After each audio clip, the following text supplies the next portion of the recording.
The inaugural season of the Tampa Bay Sun is presented by Tampa General Hospital. Together, TGH and USF Health form the region's only academic health system, integrating clinical care, teaching, and research to deliver the best possible outcomes. Tampa Bay Sun returns to the Sunshine State with a win in their cap, welcoming Brooklyn FC to town in their second ever USL Super League match. Let's take a look at the standings. Tampa Bay Sun in that third spot with 5 points. Towards the bottom of the standings is Brooklyn FC in that seventh spot. Everybody is chasing Carolina Ascent with 7 points. Alongside former All-SEC standout Marion Crowder, I'm Anna Whitty. Thanks so much for joining us. Brooklyn FC got off to a really nice start in their first ever match. They got a point. But Marion, what must be better headed into their second ever match? It's all about being more dominant defensively, forcing play in favorable pockets of space. But there were a lot of positives for Brooklyn. Sydney Martinez was impressive in goal, and the chance creation was there. But what does the progression look like in the attack? A bit more patience. Goals don't have to be scored right away. Tampa Bay's second match was against Lexington, and they showed their ability with their experience to get forward quickly. They did, and progression and time spent together has been the key for this side. It's impressive to get your first win on the road, and it's all about the move of Jordan Listros centrally. That's freed up so many players ahead of her to be true box-to-box midfielders and also set up a bit more chance creation in the attacking 18-yard box. Ahead of the match, we caught up with Tampa Bay's starting goalkeeper, Ashley Orcus. Joined by Tampa Bay starting goalkeeper Ashley Orcus, who was named the USL Super League August Player of the Month. Ashley, congratulations. What do you attribute to such a strong start this season? Honestly, it has everything to do with my back line. That's obviously a huge award and something that I'm super thankful and very honored to have even received. But I've said this my entire career. I'll continue to say it. My job is only as easy as the people in front of me. If they work their butt off and they make things predictable, my life is a whole lot easier. And I'm super fortunate that our defense was able to kind of crank it out the past 3 games. And we're looking to do that again tonight.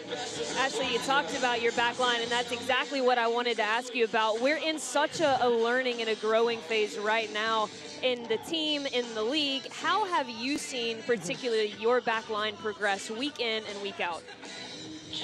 I mean, it's cool. We did an escape room. This is for our entire team, but our backlines included. We did an escape room like day 2. And so we've been able to do various things like that help us gel together as a unit. You obviously take, when we play 3-4 people in the back line at a time, you take all those people from different backgrounds with different clubs, different teams. And it's kind of difficult to make everybody gel, but we're super fortunate we came in as a unit of one, and we've been able to knock it out. But it's huge to watch them grow, and to me, we all kind of chalked it up to chemistry. We're a great back line. We got a great team ahead of us, so we're ready to get rolling. The chemistry is looking great. Ashley, thank you so much for the time, and best of luck tonight. Yeah, thank you guys. Appreciate it. Tampa Bay and Brooklyn FC, 2 teams undefeated coming into match day 5 in the USL Super League. Stay with us. We have lineups and first kick right after this.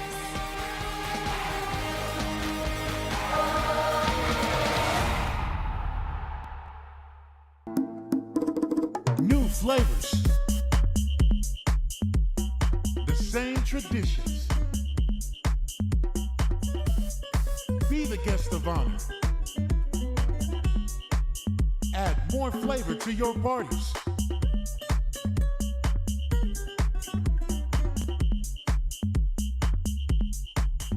El Jimador, spiked bebidas. This is the beginning. This is a first practice, a first video session, a first pregame talk. This is a first ticket, a first scarf raise, a first kickoff. This is a tapestry of clubs and players and communities inspired by those who blazed the trail for women's sports, ready to inspire the next generation. We are the USL Super League. We're part of a movement, and this is our moment.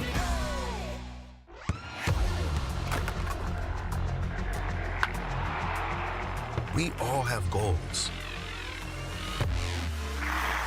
But let's be honest.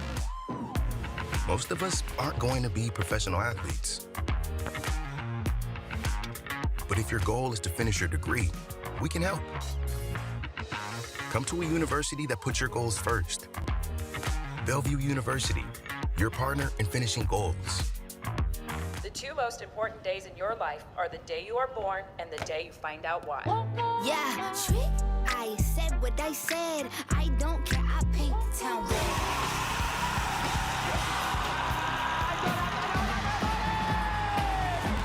If you can survive this, it's going to make the whole story that much better. The bright horses have broken free from the fields.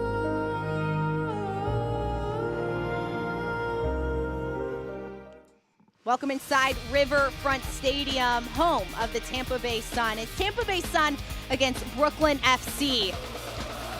Tampa Bay Sun head coach has Denise Schulte Brown has them going out in a 4-3-3, and one big player in the midfield that's going to have things sticking is Jordan Listro. Absolutely. We talked in the open about her ability to move centrally, freeing up the players in front of her. Carly Giamona and Soleil then become that big box-to-box midfielders. That also pushes Erica Timrack up into that left position. That frees her up to get in line and get more services into the box for players like Riley Mattingly-Parker. Brooklyn has a lot of players, especially depth in the attack, and Brooklyn's acting head coach Kristen Sample is going out in a 4-3-3. One of those big attackers is Isabel Cox. Yeah, she comes on for Emily Yapple, and that's going to push Mackenzie Pluck, centrally, along with Breslin and Kroger. Mackenzie George is going to provide the width on the right-hand side, and as we talked about it, Brooklyn FC, a lot of chance creation in their first match. We'll see if they can have that defensive structure behind the ball. Tampa Bay and Brooklyn both undefeated heading into match day 5 in the USL Super League. This is match day 2 for Brooklyn. Tampa Bay is headed into their 3rd match of the season. Rather, this is Tampa Bay's 4th match of the season. Started their season with 2 ties, beating Lexington last week. Our center referee for today's game is Melinda Homa. We are seconds away from being underway at Riverfront Stadium. Tampa Bay Sun FC, a team made up of so many experienced players. In their first ever match, they had 10 former professional players in the starting 11. Already so much chemistry and star power. Headed into match day 4 for them. Their head coach, Schulte Brown, said that she's just excited to see that continuity continue to grow, especially with players like Jordan Listro in the 6, who's been asked to play all over the field to start the season.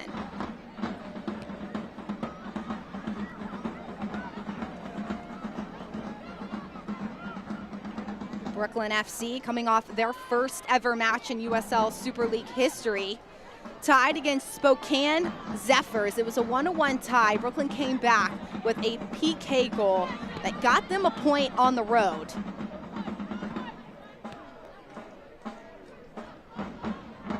Tampa Bay with the majority of the possession here to start this game. Kristen Edmonds making a run on the left flank.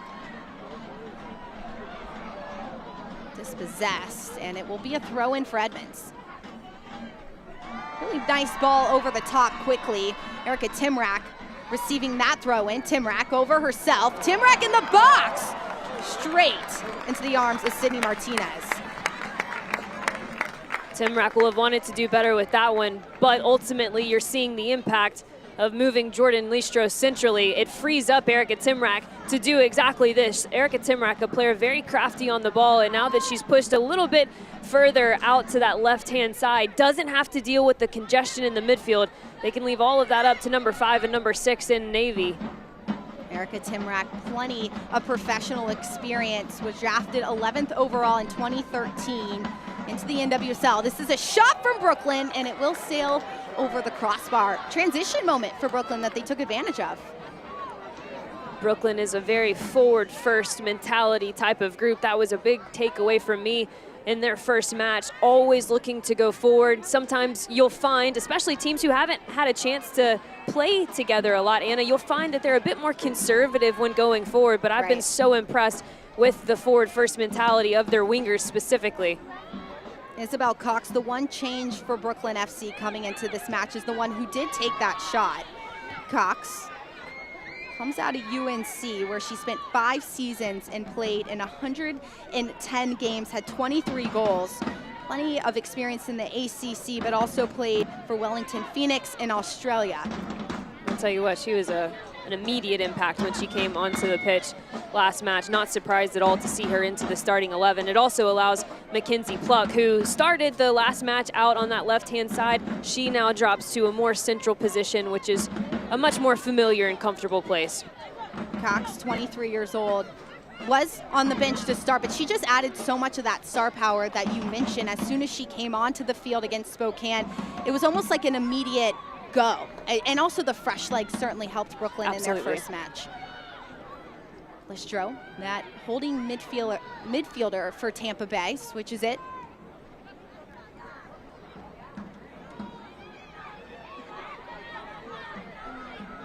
Tampa Bay with a high press. Martinez has to deal with it out of her box.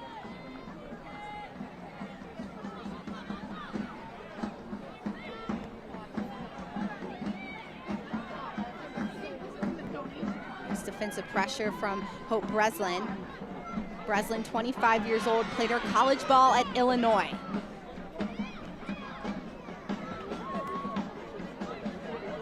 Ball out wide. Breslin across. Orcus gets a touch. Edmonds has to play it out on the end line. It will be a corner kick for Brooklyn FC. A really good start for Brooklyn FC, especially because of their defensive pressure. They're stepping up into the midfield pocket, winning the ball, and then immediately spraying it out wide.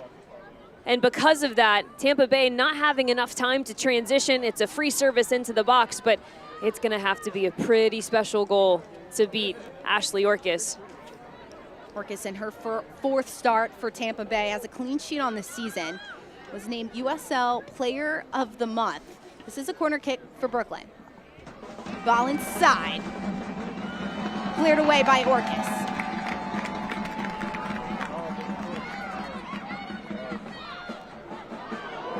Stoddy will get a touch and she will draw the foul. Talia Stoddy, one of the outside backs for Tampa Bay. Her first ever start in the USL Super League was against Lexington. She also scored in that game. One thing that Tampa Bay does such a good job of is getting their outside backs involved. Kristen Edmonds, Talia Stoddy, two really talented and speedy outside backs for this Tampa Bay side.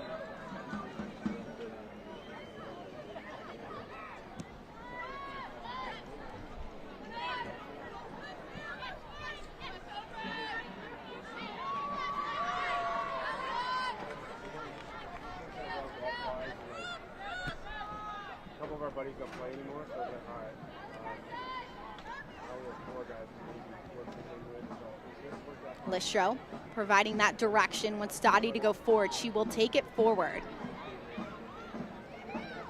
Not a space in the middle of the field for Tampa Bay. Tampa Bay is really patient right now. Not too much possession in the final third of the field as Timrak gets a touch and beats her defender. And they're going to have to be in it. It's a great point right now in defense. Brooklyn kind of sitting in a 4-1-4-1 structure, clogging the midfield spaces, really trying to deny. Brooklyn goes forward. Garziano with a shot. Orcus won't get there. It will be a goal kick, a nice opportunity from the outside midfielder.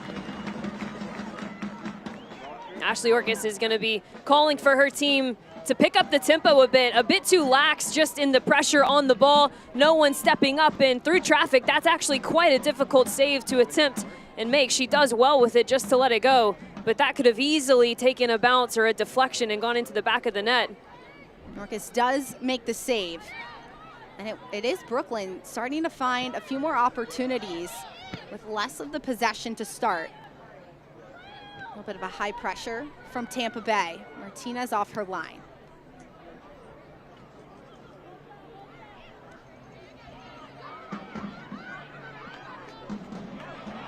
Ball played over the top.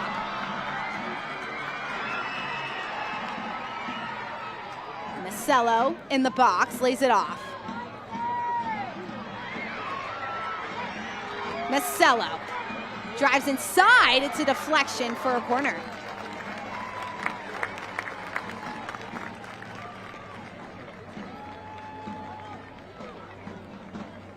Tampa Bay is led by their coach, Denise Schilte-Brown. Spent 17 seasons as the head coach of University of South Florida women's soccer team. She's 5 straight seasons with an American Athletic Conference title and 13 postseason conference tournaments. Really big feat at the collegiate level, and Coach Schilte-Brown said that this professional level, she felt like it was her next step, the next part of her journey in the game, and is excited to be coaching the Super League side. Ball inside by Timrak, cleared away.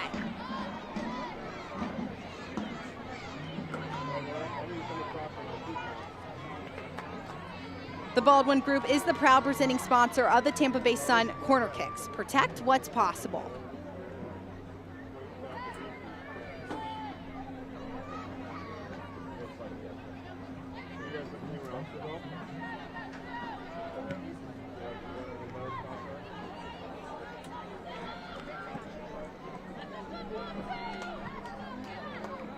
I'll tell you what, something about Denise Schilte-Brown, the fits never miss. No. Always looking great. That's part of the opportunity, right, for Schilte-Brown as this ball gets played in out wide by Tampa Bay. Shot from distance, blocked. Breslin will get a touch and she'll clear it wide. Opportunities in the attacking third are starting to open up for this Tampa Bay side.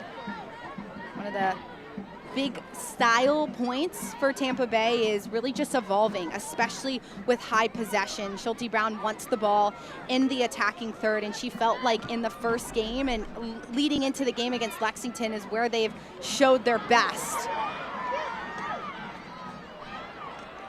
Giomana back out wide. Shot will sail into the sands. Another good look by Tampa Bay with just some good ball movement. And it's really the nuance of Riley Parker in that last sequence that led to the shot on goal. She does such a good job of occupying center backs, and because of that, whether it's a nuance movement off the backside shoulder, whether that's trying to play back to goal, that allows for Carly Giamona in that last sequence to have the time and the space on the ball. It keeps a center back from stepping to her, and those are the little nuances that really, for me, Anna, separate Tampa Bay from a lot of the teams in this league. They play at such a high level. You can already see their fundamentals and their principles starting to mesh, and now we're starting to see nuances within that structure. You've been a part of teams where it's the first season and you're playing with brand new people. What's the most important thing to get right in those moments so the structure performs in the fourth match? Absolutely. A lot of it is having structure in your possession, and that's what Tampa Bay preaches. So what I mean by that is possessing the ball in a way that it avoids the transitional moment. And oftentimes, and I'm going to go to Brooklyn, right? So in Brooklyn's first match, it was very forward first. I've said that multiple times. What does that mean? Sometimes it meant that they went forward at will, right? With no numbers back behind the ball. And because of that, the game got all too opened. The midfield was lost. And for Tampa Bay, what has been most important for them is possessing within this structure. We're going to have good spacing. We're going to have support angles left, right, and center. Ball played over the top by Rusale. Tampa Bay with a ton of time in the middle of the field. Listro finds Edmonds, and Listro now still has that space. She'll switch it. And that was just a great look at that defensive structure behind the ball. Just one player up top right now for Brooklyn, so they've got a numbers advantage with the 2 center backs. They have their holding midfielders close enough to be able to track back. Kristen Edmonds right there in a more central inverted position. Those are all the things that really allow Tampa Bay to have possession and long spells of it at that. Brooklyn FC with every single player drop back defensively. In the match against Spokane, Brooklyn did drop a lot and made sure their numbers were in a position defensively where they could stop opportunities for their opponents to break through. And that's what Sample wants in this match, is the progression of just reading the next play a little bit better defensively.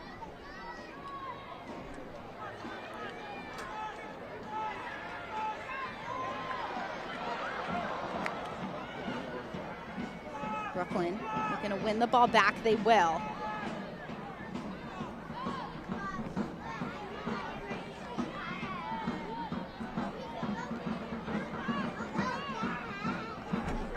Brooklyn FC in their second match is led by their acting head coach, Kristen Sample. She was announced as the acting coach on September 7th. She was asked to take more of an active role with the team in the interim because she is mostly with the goalkeepers, has spent time in Finland, Saudi, and previously was with Bohemian FC in Ireland as their goalkeeper coach.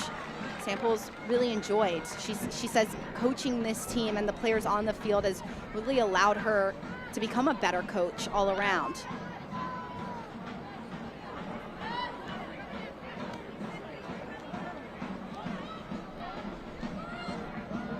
Brooklyn able to play out of it. Kroger gets wide. Breslin with space. Breslin over the top. Orcus will easily collect. You can see that Tampa was a little out of place there with Breslin able to take so much space. Kroger will win it again. Throw in for Tampa Bay. Sam Kroger, the midfielder for Brooklyn FC, played her college ball at Rutgers, where she played in 78 games, had 15 goals and 15 assists. Previously was with Morris Elite and USLW.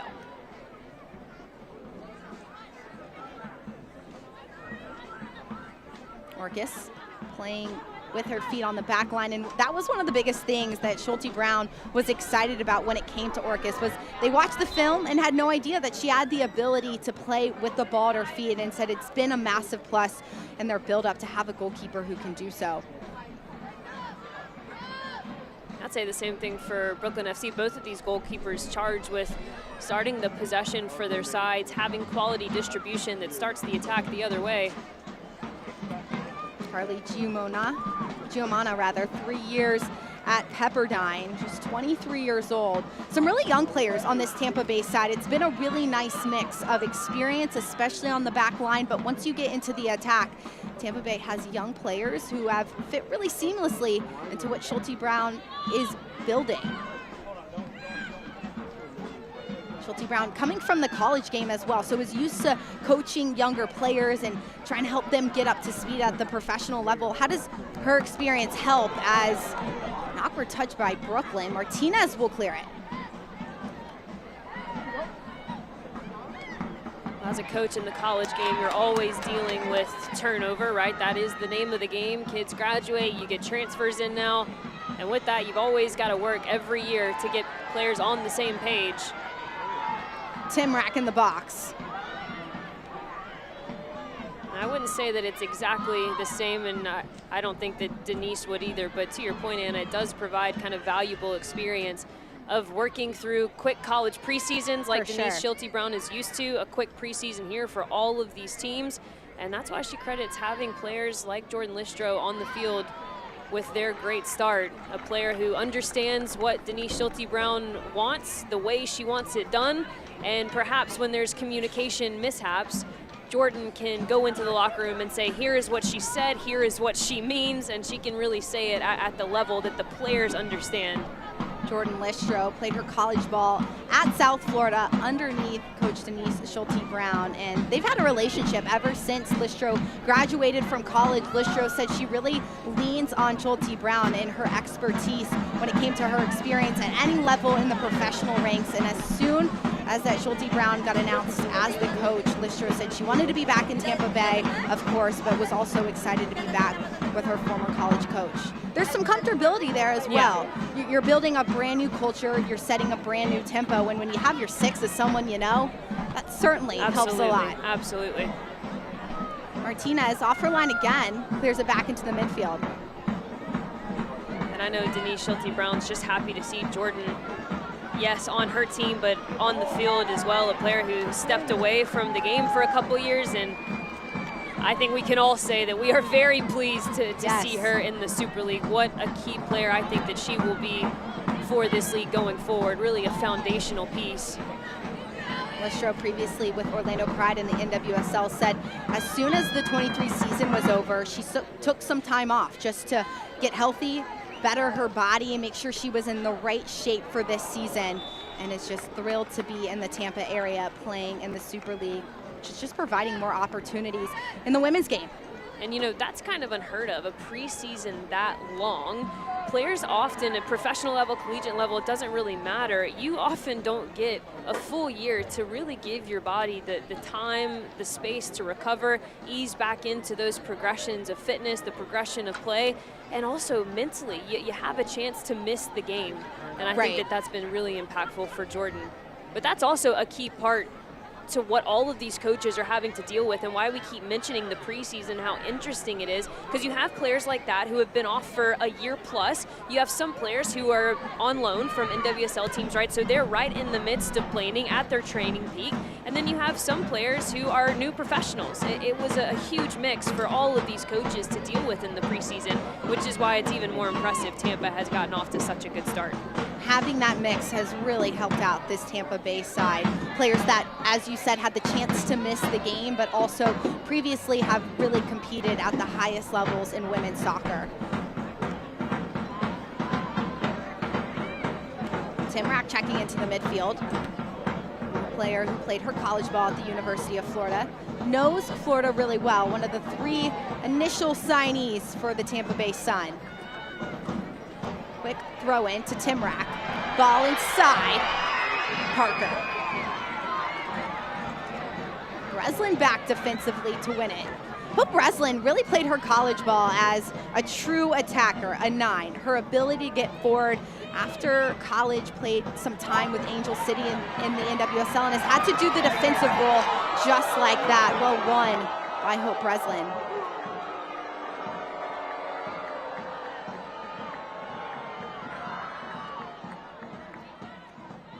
Well done by Hope Breslin. I love the fight between those two. Carly Giamona ends up coming in late. That's the right call from the referee. But Anna, to your point, Hope Breslin, a really bright spot for this Brooklyn side, a player who can dictate and control the tempo, which is key when you go away from home. What player can step up and really control the tempo of a match? In the last season in Australia, both Breslin and Cox played for Wellington Phoenix. So there is that continuity between a midfielder and a forward in the last season headed into this brand new team. Foul will be called against Brooklyn. This time it will go against Breslin. The USL Super League is kicking off its inaugural Division I professional women's soccer league in August, featuring 8 teams located throughout the country. Watch all the Super League games and historic firsts, airing exclusively on NBC's Peacock Network. A lot of firsts in the first few weeks here, Marion. Last night, Dallas with a ton of firsts. We saw the first brace, the first 6-game goal. Yeah, first hat trick. It had it all. And if you did miss it, it is on Peacock right now. Free kick by Tampa Bay. Short option. Bassett gets it wide. Ball across. Giamona! And that'll go wide.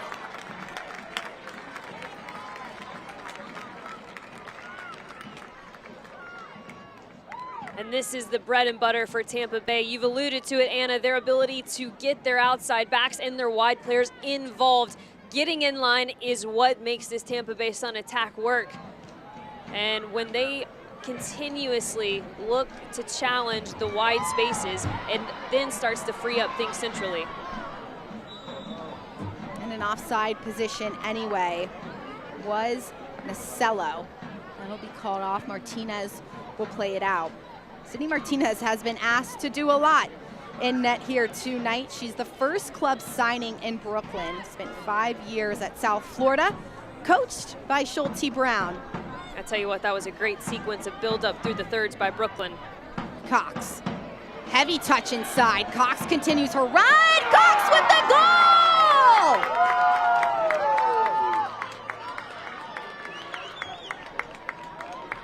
Isabel Cox with her first ever Super League goal gives Brooklyn the lead.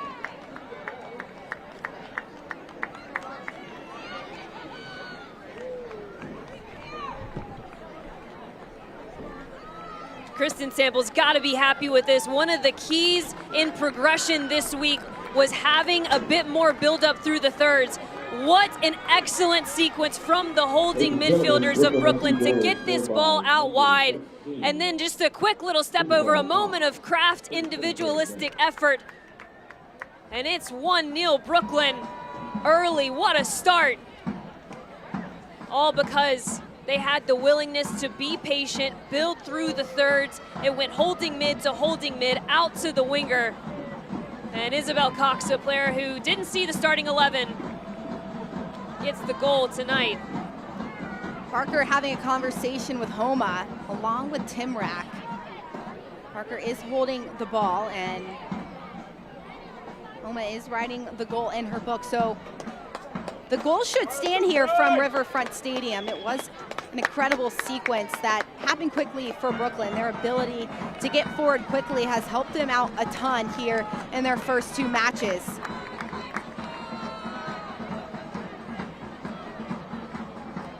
Riley Parker cheering on her team. She will restart it for Tampa Bay.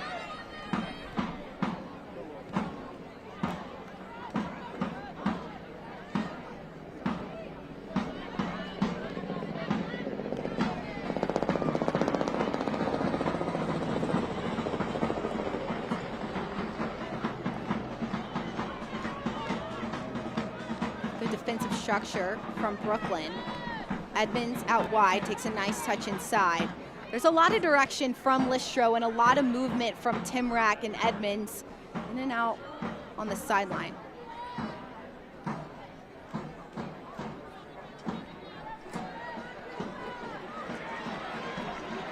Ruosole, and that'll go straight out of bounds. Tampa Bay's done a great job in the possession in their own half and a little bit in the midfield, but as soon as it gets to the attacking third is when they seem to give it up. What can Tampa do differently to really test Martinez? It's a bit uncharacteristic right now from Tampa Bay. You alluded to it, just not having enough patience in the 18-yard box, thinking that this next cross, this next shot has to be the one. And I would encourage them to take a page out of Brooklyn's book. You know, we talked about what Kristen Sample wanted to see with her group. She wanted to see a bit more patience, a bit more progression through the thirds. That's exactly what Tampa Bay needs here to get an equalizer. Cox out wide again. It was the same exact buildup that led to Cox's goal, and Tampa Bay does a great job to change that effort defensively. Brooklyn's captain, Samantha Rosette, finds a ball inside. Arziano kicks it off, and it will be another set-piece corner for Brooklyn. A lot of this right now, a lot of the problems for Tampa Bay defensively stemming from not enough pressure on the ball. We're seeing Samantha Rosette invert a bit to act as a more central option, and Erica Timrak just looked at her take 2 or 3 touches, and ultimately that's what leads to this corner kick.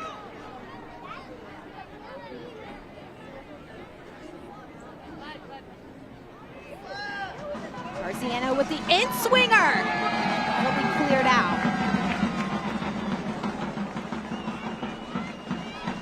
Arziano puts it back in. Chipped over the top. Making a run onto it, and Orcus will see it out for Tampa.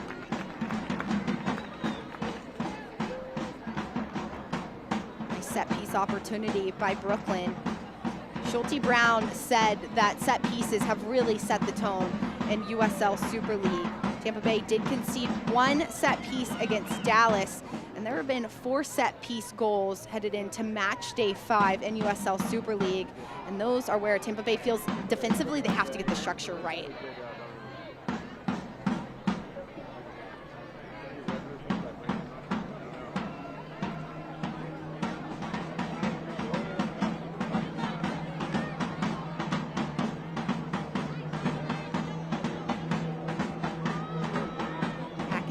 Movement. Brooke Hendricks, one of the center backs for Tampa Bay, had the first Tampa Bay goal. Previously has spent time in England, and in 2021 spent time on Racing Louisville's team. Ruosole wins it back for Tampa Bay.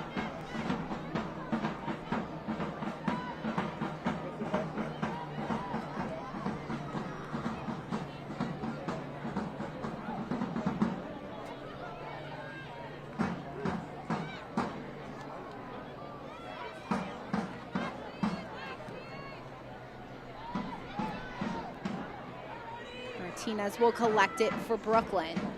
Select, the official match ball supplier of the USL Super League and many elite leagues throughout Europe.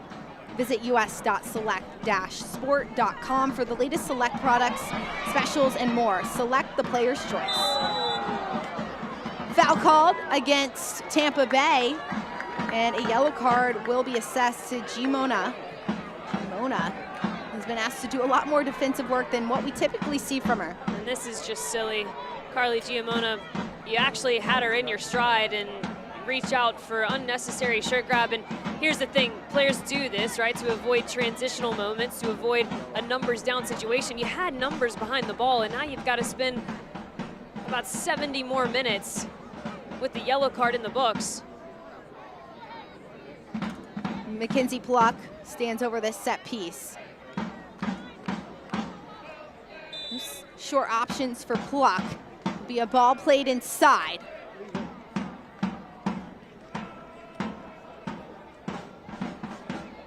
Yellow card was given to number 19. Mackenzie Pluck spent 5 years at Duke, 24 years old, was a national team replacement player with Gotham before heading to Brooklyn FC.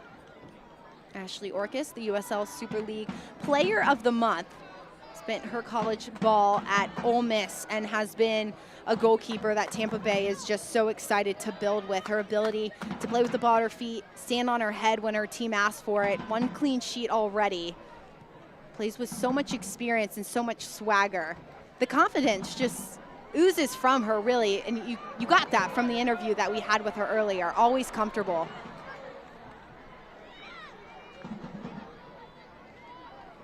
How important is it for a back line as Tampa Bay gets involved? Heavy touch by Listro, ball played across, and it will be a corner kick for Tampa Bay. It's much better from Tampa Bay. Brooklyn FC is giving them a high line, and players playing in front of the back line, just a little flick into the channel, see who can run onto it. Much better from Tampa Bay Sun. Listro getting involved in the attack in the wide areas. This will be the first corner kick for Tampa Bay.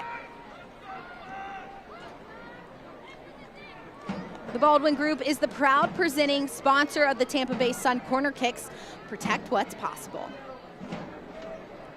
Tim Rack stands over this corner. It'll be an in-swinger by the midfielder. Ball played in. Through everyone, Breslin will get the final touch and clear it high and wide.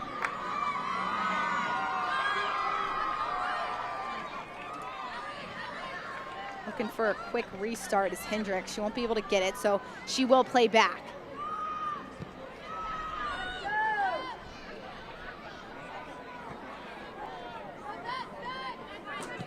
Kirsten Edmonds, the left outside back for Tampa Bay, previously on Gotham FC's roster before joining Tampa.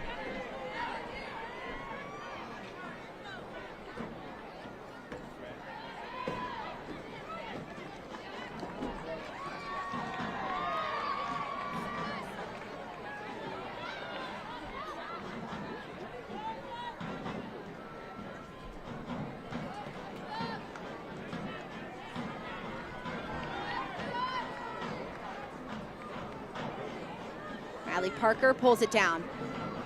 Tampa Bay has been pinned into this left side of the field for the last few minutes. Finally come out. Martinez with an awkward save keeps Tampa off the score sheet. I don't mind this from Tampa Bay. Picks your head up and see that Sydney Martinez's positioning is not where it needs to be. She's cheating heavily towards that back post. And we've seen the ball slip a time or two. Awkward decision made by Brooklyn. They do evade the pressure. Good decision by Nacello to step up. Shows you the experience and a lot of the freedom that Tampa Bay is playing with. Kroger splits a few lines. Breslin over the top, stopped by Bassett.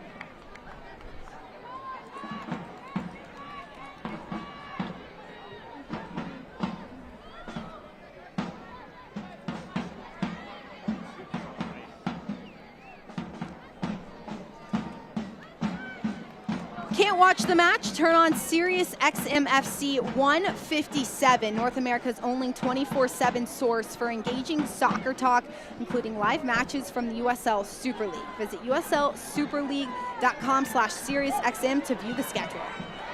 Tampa Bay into the attack. Nice touch in behind. That'll go just wide. Parker can't get a good enough touch.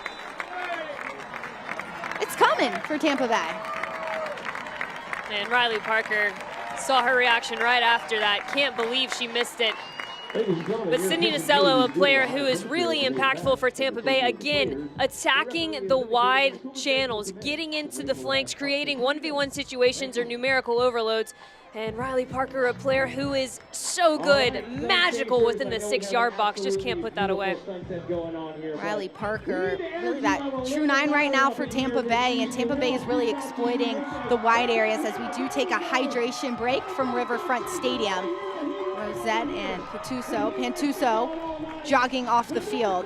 It's a packed house at Riverfront Stadium. Tampa Bay has done a phenomenal job of promoting the Sun FC side and getting the fans in the crowd.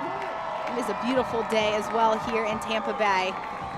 And an exciting start to the Super League. Tampa Bay has so many experienced players, an experienced coach, and it's so fun to just see the collaboration in their 4th ever match.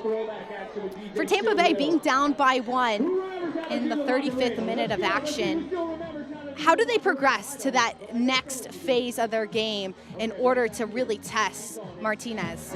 We're going to take a look instead at the goal by Isabel Cox. And how did it get to Isabel Cox on that left-hand side? Well, it was a pass between Breslin and it was a pass between Kroger. It was breaking lines, and then it was finding a player isolated in a 1v1 situation. And Isabel Cox can really cause a world of hurt. She can attack you in multiple ways. Right there, we just saw how effective and explosive she can be off the dribble. Isabel Cox gets her first start for Brooklyn FC here tonight in Tampa. Shows her explosiveness and her speed down the sideline. And the Macarena is happening here at Riverfront Park. A lot of fans in attendance for this one. Tampa Bay, a side that looking just to progress and continue to play a full, consistent 90 minutes. The same thing that Sample wants from her side is to see the athleticism and the consistency of all 90 minutes. That's the test really for every team in USL Super League at this point.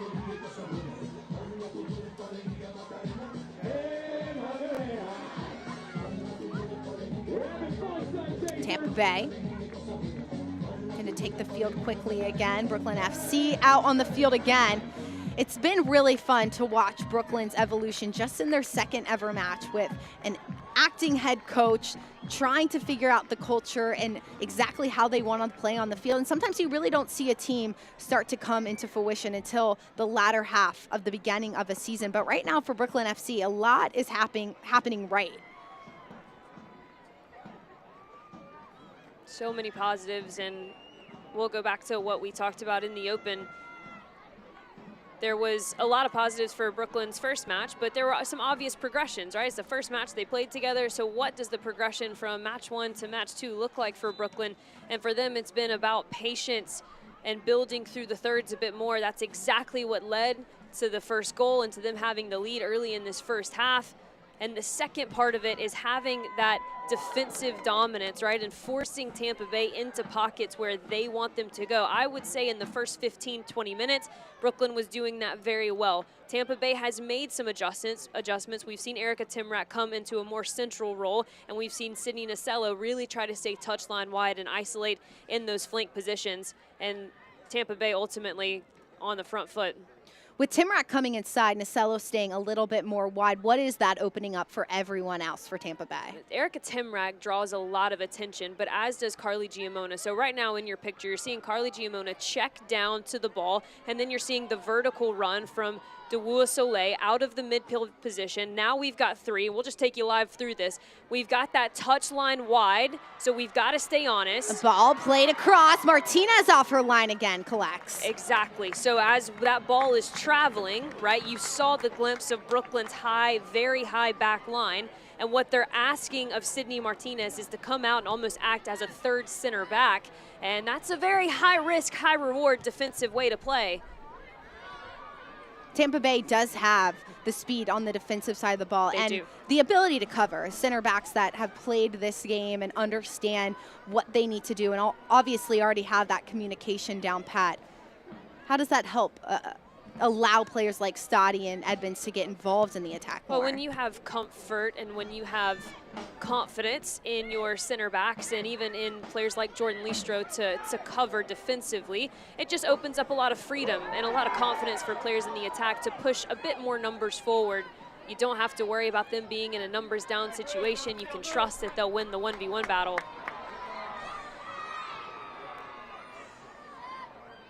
Parker keeps it in play. Giomana making that overlapping run against Rosette. Giomana stays with it, and it will create another corner kick for Tampa Bay.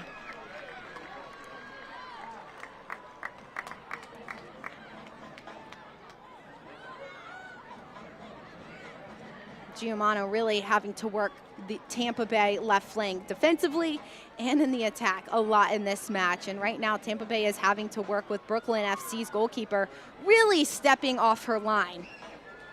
The Baldwin Group is the proud presenting sponsor of the Tampa Bay Sun corner kicks. Protect what's possible.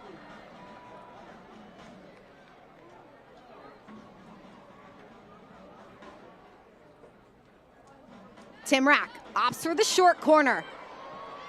Kroger will get there first. It'll be a throw-in for Tampa Bay. And Anna, back to your question, what does it open up? Really, ultimately, what Tampa Bay is doing better right now, as opposed to starting this match, is they're forcing some decisions. And as attackers, that's really all that you want to do. You want to force decisions out of whether it's an outside back or a center back, and you do that by your positioning and your movement. Listro getting out of that. Guasole stays with it, has the option back wide again. Listro is all over the field. Bouncing out wide, bouncing inside. And that final pass can't connect. Well defended by Brooklyn. Brooklyn protecting that lead here in the 40th minute of action alongside Marion Crowder. I'm Anna Whitty. Thanks so much for joining us. Riverfront Stadium, the site, Brooklyn FC and Tampa Bay, their first ever meeting in USL Super League history. Has been quite the start headed into match day 5. We have seen so many goals, a lot of upsets, and really the standings with just 8 teams. There's a lot of bouncing around. Tampa Bay was in that second spot headed into the weekend, now in that third spot because Dallas had a dominant performance over Lexington last night, really found their spark in the offense.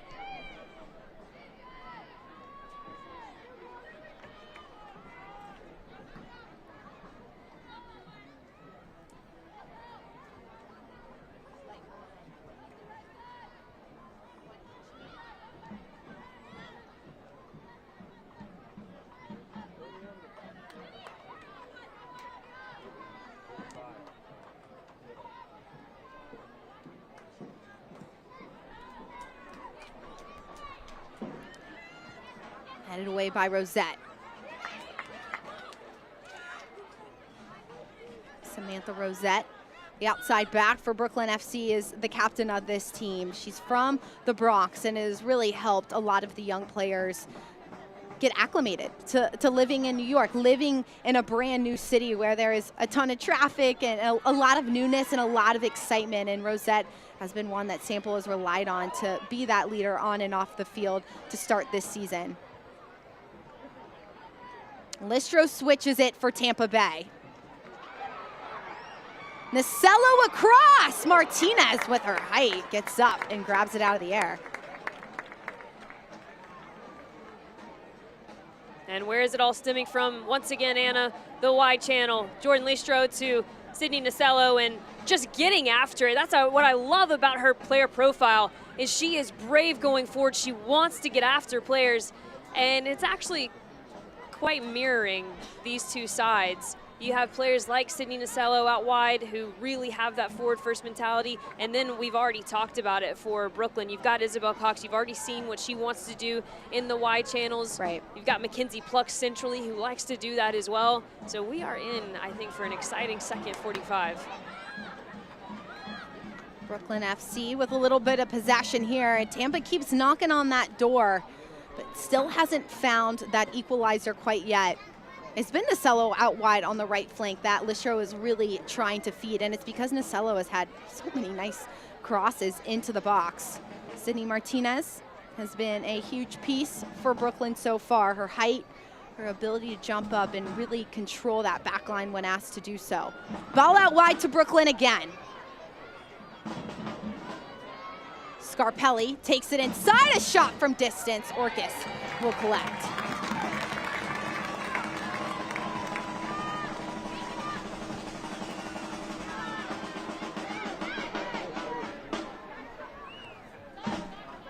Brooklyn's really favoring that left side and really trying to take Tampa on that left side of the field as Giomona will bring it up.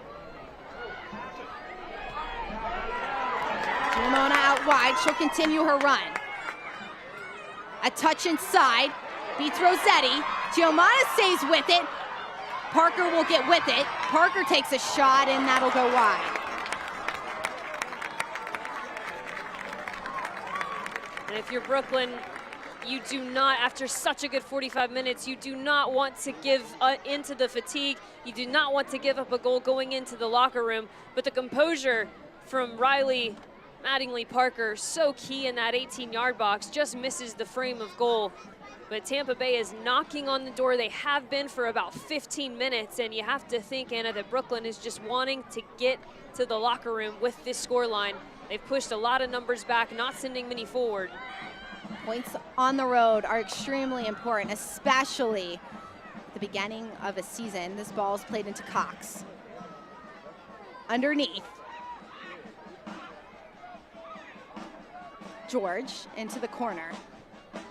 Back in, Cox can't get there first. It's headed away by Tampa Bay.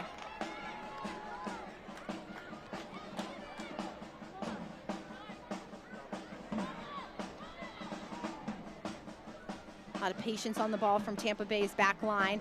They'll just switch the attack. 3 minutes of stoppage time from Tampa Bay. Plenty of time for Tampa Bay to find an equalizer. They really have been knocking on the door. 64% of possession has been in Tampa Bay's favor. They have controlled aspects of this game, but when it comes to taking advantage of the crucial moments where they can score, it's all in Brooklyn's favor. And this is a moment that I love to point out. Possession is great. Giomona, heavy touch inside again. Giomona, shot! Wide. Giomona is calling for a little bit of deflection. She won't get it. It is a goal kick for Brooklyn. Giomona doing a lot of the work. She's coming back to the ball, and because of that,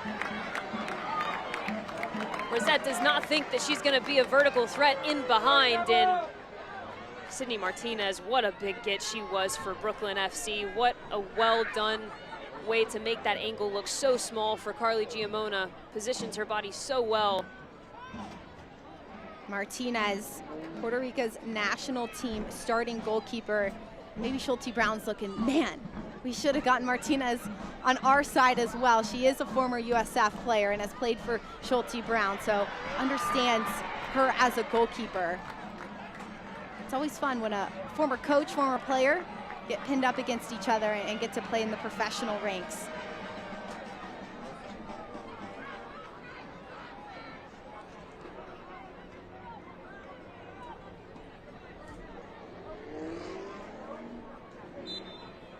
Martinez will restart it for Brooklyn.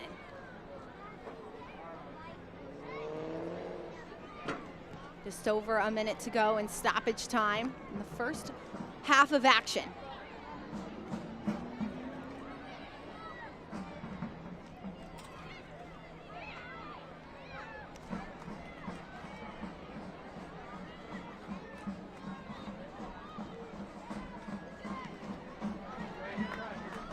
Breslin, playing in a little bit of a deeper position than you normally get to see her, but has handled the situation extremely well. Breslin, more experienced player on this Brooklyn side when it comes to her experience at the professional level after college, is going to be asked to take on a more of a leadership role than in past. Jordan Listro wearing the captain's armband for Tampa Bay tonight.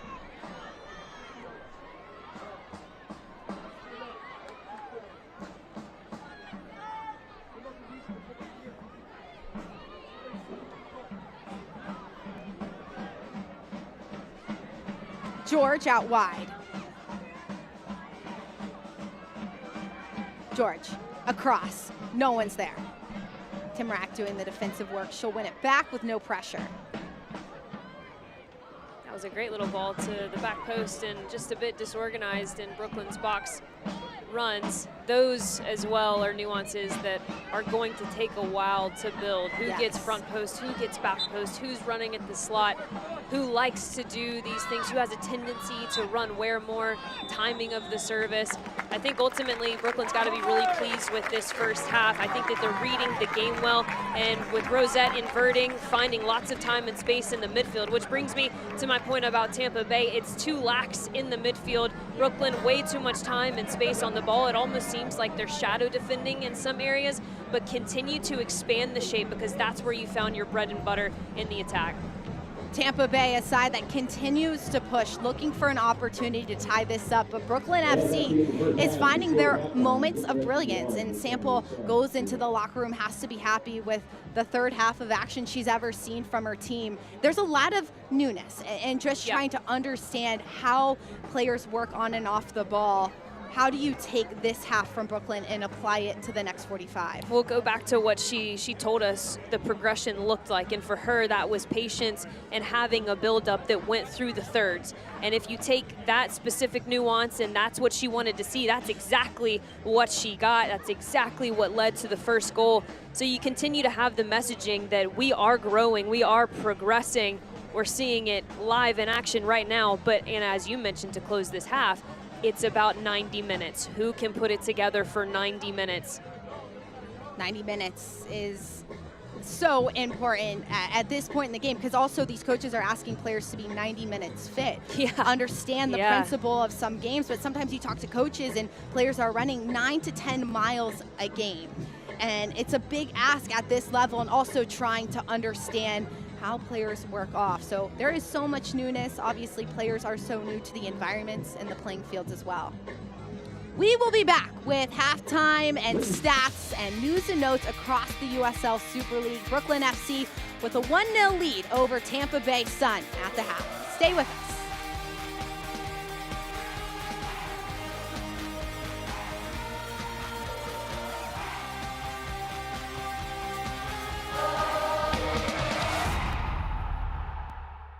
Is the beginning. This is a first practice, a first video session, a first pregame talk. This is a first ticket, a first scarf raise, a first kickoff. This is a tapestry of clubs and players and communities inspired by those who blazed the trail for women's sports, ready to inspire the next generation. We are the USL Super League. We're part of a movement, and this is our moment.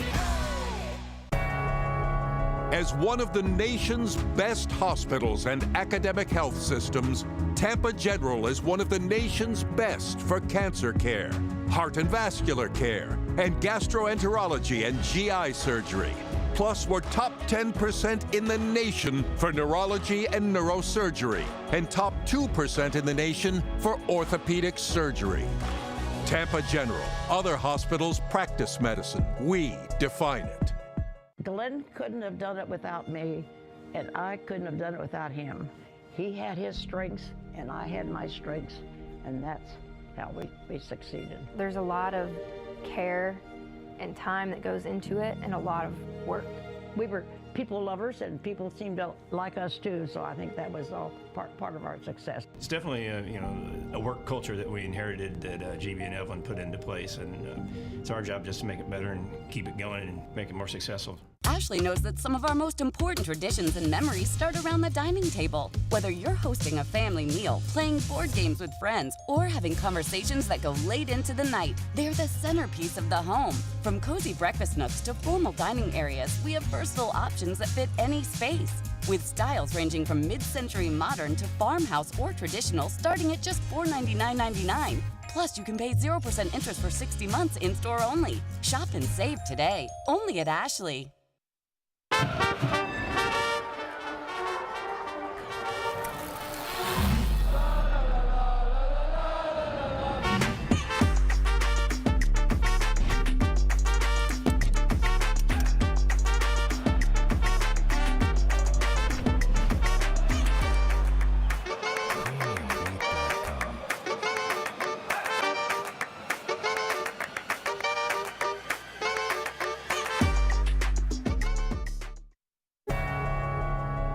Once again, Tampa General is named the #1 hospital in Tampa Bay and one of the nation's best. This year, in cancer care, diabetes and endocrinology, ear, nose, and throat, gastroenterology and GI surgery, heart and vascular care, obstetrics and gynecology, orthopedic surgery, and urology. Tampa General. Other hospitals practice medicine. We define it. It's halftime from Riverfront Stadium. Tampa Bay Sun fans have shown out and shown up big for this match. Brooklyn FC with a 1-0 lead over the home side. It's been an exciting, fun first half of action, and this is presented by Tampa General Hospital. USL Super League has a lot going on across the league, and right now, undefeated Carolina Ascent are at the top of the table. They had a big victory over Fort Lauderdale, extended their unbeaten streak last week, and it was the first road victory for Tampa Bay Sun after they beat Lexington 3-2 last week. Brooklyn FC had their debut last week in Spokane, so it's been a lot of firsts and a lot of undefeated teams to start the season. All three, Carolina, Tampa Bay, and Brooklyn, are undefeated at this point in the USL Super League. Exciting games across the league as well. Last night, Fort Lauderdale United with a huge 2-0 win over DC Power. Dallas Trinity attack was brilliant, to say the least. 6-2 win over Lexington. Carolina takes on Spokane. Marion, what do you want to see from that match tomorrow night? That's going to be such a chess match between Philip Poole and Joe Johnson. I'm interested to see the fundamentals and the tactics at play. Both of these teams now have film to watch, and it'll be interesting to see how the strategies change based off that film. Film always helps in preparation. You can watch all of these games right here on Peacock. Don't miss any of the action in USL Super League this season. Plenty more to come. Stay with us here on Peacock. It's Tampa Bay Sun and Brooklyn FC at the half.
joined by Brooklyn FC goal scorer Isabel Cox. Isabel, congratulations on the goal. You've been all up and down that left flank. What is Tampa Bay giving to you that allows you to be so efficient? I think the most important thing to get my space is we need to move the ball left and right, and I think how I got that goal in space is because we switched it and then switched it back to my side, and I had a lot of space to run at the girl. Thank you so much, Isabel. Congratulations on the goal, and thanks for the time. Good luck in the second half. We will be back with more in the half. Stay with us here on Peacock. Brooklyn FC with a 1-0 goal over the home side, Tampa Bay Sun.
Brooklyn FC, Tampa Bay Sun at the half. Brooklyn FC with the lone goal in this one. And Isabel Cox said it really was a team collective effort because of the ball move. Exactly, and you saw it there. It was a pass from the right-hand side to the left-hand side. It went through their central midfielders. They progressed through the thirds, which is exactly what Kristen Sample wanted to see out of her group coming into this one. They execute the game plan to perfection. They get the 1-0 scoreline, and now it's about closing it out. Cox with her first ever USL Super League goal adds to the score sheet and puts Brooklyn in a really comfortable position. This is a big road game for Brooklyn FC. Their second ever match, and getting points on the road, especially in the first ever season, is crucial. It's such a confidence builder, right? For a young group, it's all about confidence. It's all about morale in the locker room. And I tell you what, that can carry you far. When things are working and the locker room is buzzing, it really makes a world of difference. Brooklyn is buzzing right now. You can see their defensive structure and just the patience from this young team. They're not frazzled at all, being a Tampa Bay's environment.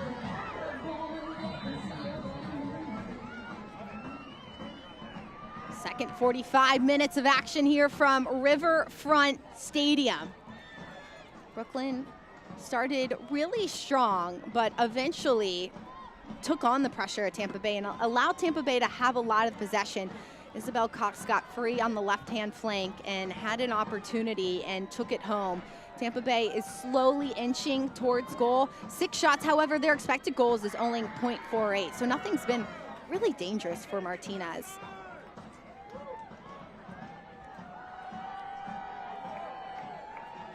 And for Tampa Bay, as you mentioned, Sydney Martinez, she's been active, but it hasn't been very dangerous. I actually think that where it's been the most dangerous is at times when she's chosen to come out super high, right? So Brooklyn is playing, and they're giving Tampa Bay that space in behind. They're asking Sydney Martinez to, at times, act more like a third center back, less like a goalkeeper. And so if you're Tampa Bay, you want to test that. You want to test her ability to be composed on the ball. You want to test her ability to get back within the frame of goal. And ultimately for Tampa, I think it comes down to what you and I were talking about in the halftime break. More bite to the defensive pressure. 90 minutes, I get it. It's a long way to go, and it's hot down there in Tampa Bay. But now with 45 minutes left to go, there's going to be a point where you have to have more bite to the defensive presence, particularly in the midfield, because just as much confidence as you can get from a point on the road, what you really want to be able to do is make your home turf a fortress. Tampa Bay, a side who has had a lot of the possession. However, it's what you do with possession at this point, looking to be dangerous on their home turf. Giamona will draw the foul for Tampa Bay. Giamona, one of those attackers who has been doing the work, especially in the second half, or rather in the second part of the first half. She was speeding down that left-hand side, just wasn't able to test Martinez. I loved what she was doing in the latter part of the first half, as well as Sydney Nasello, and where Sydney is more of a go, go, go, forward, forward, forward. Carly is going to play this cat and mouse game. Sometimes I'm going to check, sometimes I'm going to get in behind, and that goes back to, Anna, what we were saying about forcing the back line to make decisions. That's all you can do as an attacker, and then capitalize on whatever decision they don't make. And Carly Giamona has had some dangerous moments, that's for sure. Brooklyn's coach Sample really wants this team to be tighter defensively in their second ever match, and that's something Tampa could take advantage of, is testing the connection that those players have.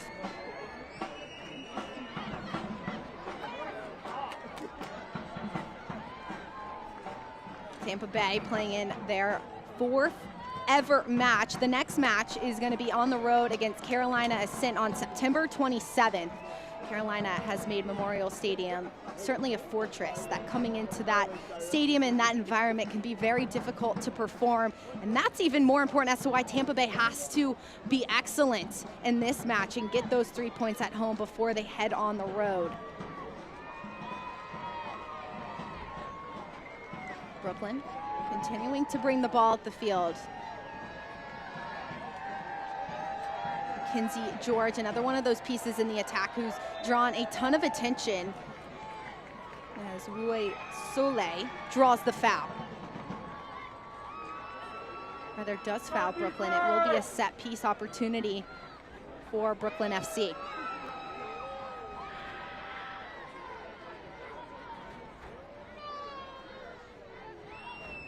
Mackenzie Pluck stands over. It does have the short option to Breslin if need be. Breslin will take the kick, and it will be Wessel dead before Breslin even kicks it, so Breslin will restart it.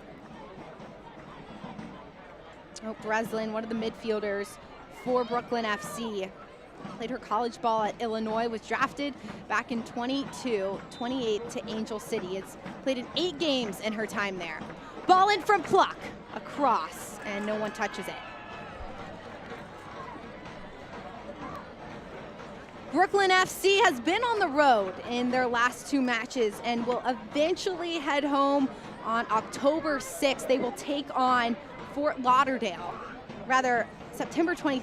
5th against Dallas will take on Trinity, who has been so deadly in their attack. Brooklyn FC excited to open up their stadium in their first ever match in Brooklyn. Brooklyn's done a great job of just growing the awareness for Brooklyn FC and the type of team that they're building. A lot of the culture that Brooklyn FC and the style that they play with really reflects Brooklyn. It's just a very tough team, a hard-nosed team. Doesn't have to have the ball all the time, but certainly takes advantage of their moments.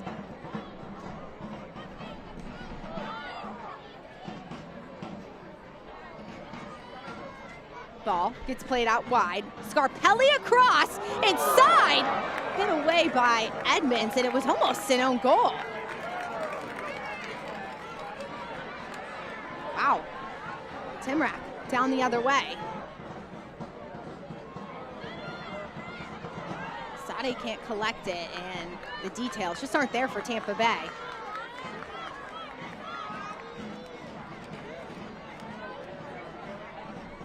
Let's take a look at that last play by Scarpelli. I like the movement from Brooklyn. Great decision on the first time, and Kristen Edmonds is holding her breath there for a moment. You see with the body positioning, anytime you're facing your own goal as a defender, it's always troublesome. But that is one of the most elite ways to try and clear a ball. Some of the best players in the world can't do that, right? That little side flick to send it out for a corner kick, potentially a throw-in. The technique has to be perfect there. And Anna, as you mentioned, very uncharacteristic of Kristen Edmonds, and just that focus, right? That last piece of the decision-making is really kind of where I feel Tampa Bay has drawn short this evening. But there's still a lot of game to play. The details are so important heading into the 52nd minute of this game. And a player like Edmonds, so experienced, 37 years old, but you'd think she'd allow that ball just to run across her body. There was no defender there. And so much of that, and if you're a young player listening to this, I'm probably going to sound just like one of your coaches in this moment. Say it. It's spatial awareness, right? How many times do we've all grown up playing this game, and one of the first things that you learn that make you from a good player to a great player at any level is being able to check your shoulder, take in information of the space around you, and that was a moment. Marcelo with a touch, that'll go wide, and there was a lot of pressure from Martinez. That made her take that shot early. And just as we're telling Kristen Edmonds to take a look and have that spatial awareness, it's incredible spatial awareness from both Nacello and the center back of Tampa Bay. They pick their head up, they recognize again that high line that Brooklyn is playing, asking so much of Sydney Martinez to be an extra sweeper almost. And they almost catch her not off her line quick enough. Nacello previously playing her professional ball in Turkey and Cyprus. Martinez is everywhere but on the goal line here tonight. A goalkeeper who is just extremely active, reads the game really well, and has that confidence to step up. It's helped the back line of Brooklyn as a whole.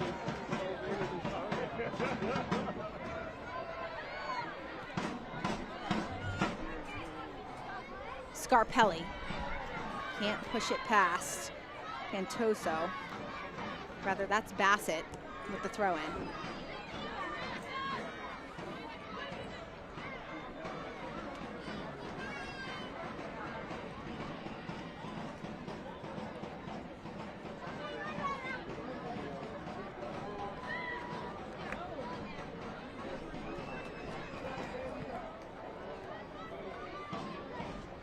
Good possession on the back line for Tampa. That last line that they're trying to break is just been so difficult, posed by Brooklyn.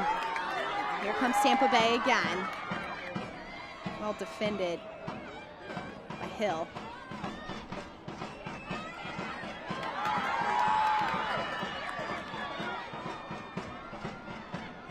Breslin, a tough touch, plays it back to Rosette.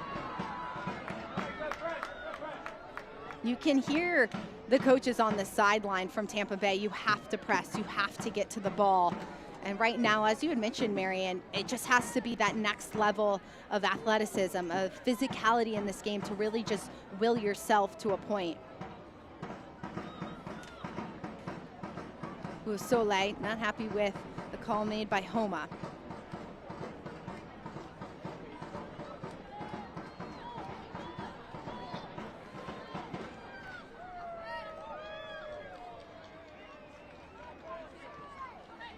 Brooklyn FC, they're in a position that if they can get 3 points on the road here today, they will go home and play against Dallas and then play against Lexington. So have back-to-back home games certainly helps a team who's still trying to figure out their style and their culture, having only now played 2 matches. A reminder that Carly Giamona, again, in the wrong on that call, already sitting on a yellow card, perhaps needs to be reminded by one of her teammates. She is a player that they would absolutely not want to lose in a match like this. She's been so effective on the ball, both the right and left-hand side. Giamona really helping with that press for Tampa Bay. Now Tampa Bay will have the possession on their back line again. Second half looks very familiar to the start of Tampa Bay's first half, with the back line having the possession. Brooklyn says, okay, have it, stay with it. And there's a sense of maturity to that, and one of the progression pieces that Kristen Sample talked to us about is just this confidence to be patient when we don't have the ball and force them into pockets where we do want to pick it up, exactly like they've done now. Breslin out wide, a heavy pass. That'll go out of the run of Cox. You could see the ideas for Brooklyn and the switching of the point of attack. Cox is really happy with that ball being played in. It's just that final detail that'll eventually get there once the continuity is fully intact. And let's be clear, right? That's not specific to Brooklyn. As we've seen across this league, it's going to be a piece that takes time. I mean, I'm talking even time potentially after this fall season and we go into the spring part of it. That's something that really is only perfected by spending time in matches together. You get familiarity with the deliverer, you get familiarity with the timing that certain players like to deliver crosses, you get familiarity with who has comfort levels on the back post, on the near post. All of those things take time, and training can only replicate so much. Right. Not only are teams getting used to their own teammates, but also getting used to playing environments, watching film, how film is presented to them, and also just new film as the season goes on. There's more opportunities to learn about opponents. Nice touch by Nacello. Ball goes out wide to Stade, and it will be seen out for a goal kick. 14 games are played in the fall schedule, 14 games in the spring schedule in the USL Super League. 14 games is a lot of games. Most teams will see every single team twice, home and away. So it also gives an opportunity for players to really understand their opponents and what makes them tick. It'll be even more fun as this season goes on. Yeah, fall and spring are going to look entirely different. Yes. Any dark horses to start? I actually, and maybe this is just because we didn't see Brooklyn for a couple of weeks, right, but Brooklyn for me has been a dark horse for a long time. I mean, you look at the roster, you alluded to it in the first half, the unique combination they have of really exciting young talent mixed with some veterans who maybe went a bit unknown throughout their professional career. I think that this Brooklyn side really, when coming together, could be a dark horse to cause some chaos. And I know acting head coach Kristen Sample is living in goalkeeper world for the majority of her coaching career, but has had a lot of experience with first-year teams, and that's showing for Brooklyn early on. Brooklyn FC right now sitting in that 7th spot in the standings. However, anything can change as this season goes on. There's a lot of teams that have evolved a lot, even since match day 1, have added some new players. You look at Carolina adding Addison Merrick and what she brought to their match against Fort Lauderdale. Extremely impactful, and that's going to happen as this season goes on. New players that add new elements to teams. Jordan Listro just reads the game so well. I love her ability to move inline to inline, and it's almost seamless for the midfielder. And she's really acting as a single pivot right now, when that is a tough and thankless job for the most part. You're seeing her right now a bit out of your screen, acting as a building option for the back line. Stade will get there first. Underneath, Giamona, and she'll hit that off the outside of her right foot.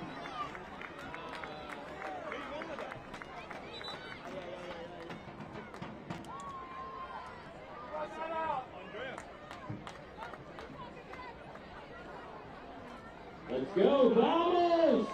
Couple substitutions being made for Tampa Bay. Ashley Clark will come onto the field for Riley Parker, and Andrea Hawksdaughter will come onto the field as well.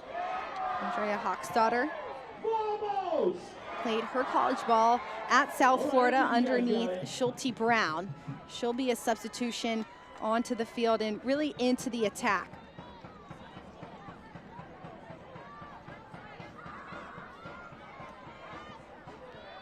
Wasiwo Sole will come off the field as well for Tampa Bay.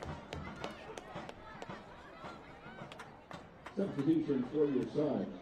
Number 24. Right now, Tampa Bay is adding two key pieces who have a lot of speed, explosiveness. One thing Schulte Brown said about Ashley Clark is we learned she can play in that 9 position and be a true forward. As Timrak gets going forward.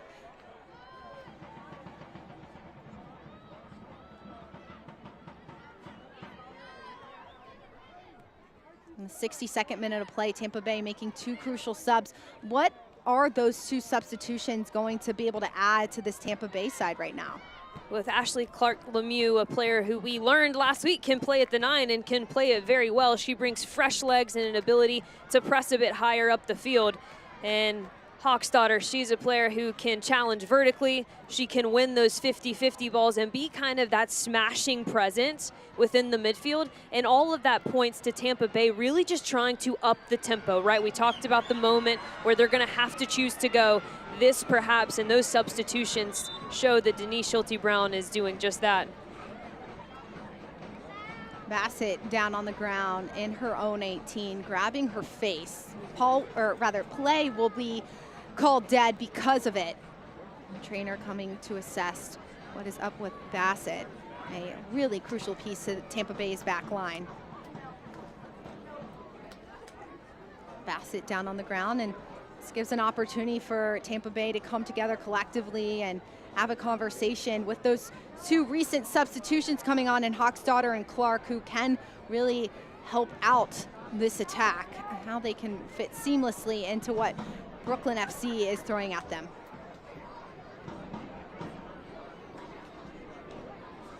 Kristen Edmonds playing in that left back position, and Stade has been asked to get a little bit more involved in that right back position, making overlapping runs and getting forward. Good to see Bassett back up on her own 2 feet, being helped off the field by 2 trainers and grabbing onto her face.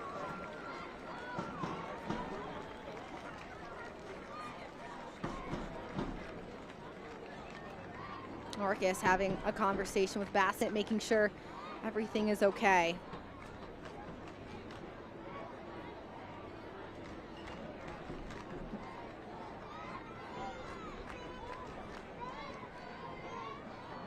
Ashley Orcus has come up big multiple times for Tampa Bay. Brooklyn has really tested her in goal with 3 shots, 2 of those shots really dangerous on Orcus, and even Edmonds a header in her direction. Yeah, even her own teammates in some moments, and we just saw her checking on her teammate Vivian Bissett, and we've talked about Ashley Orcus and her being this major team player. But having a goalkeeper like Ashley Orcus provide you with the stability and the confidence, that's exactly what it does to the back line. I love that last shot from our crew, encouraging her teammates. She's never yelling. It's never in a negative light. It's, I know the standard, and I know what we can be, and I'm going to keep showing up for you guys, but I've got to start having some help. And ultimately, they're down a goal, yes, but she has had to make some really difficult, nuanced saves tonight. Orcus, the USL Super League Player of the Month, has a clean sheet on her record already this season, has been asked to come up big, but even so, as this game goes on, Brooklyn FC with that 1-0 lead and continues to test.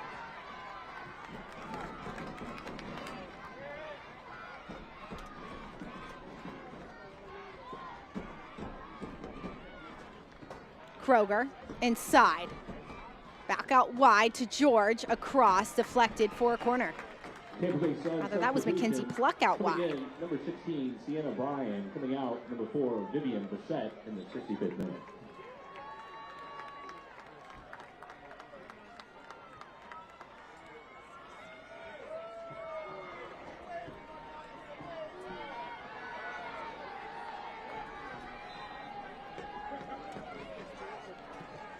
Corner kick by Brooklyn. Cox gets on the end of it, and it will sail over the crossbar.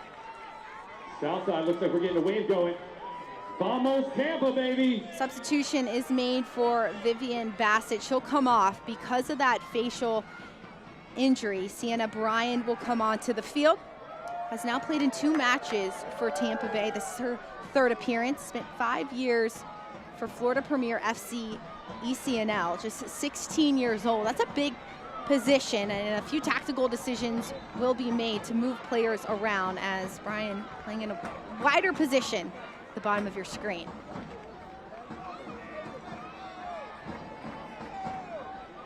Quick restart by Edmonds.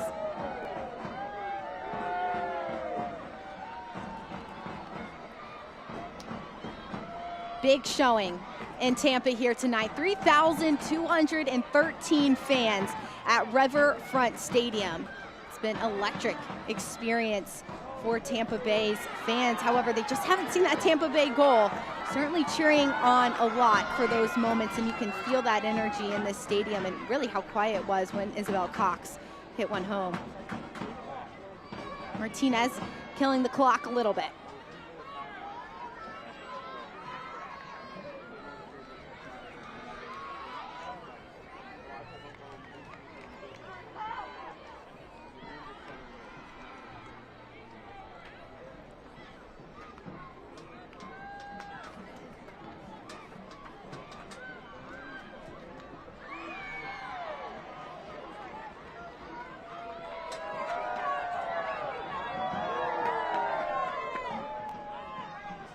Scarpelli on it, back inside.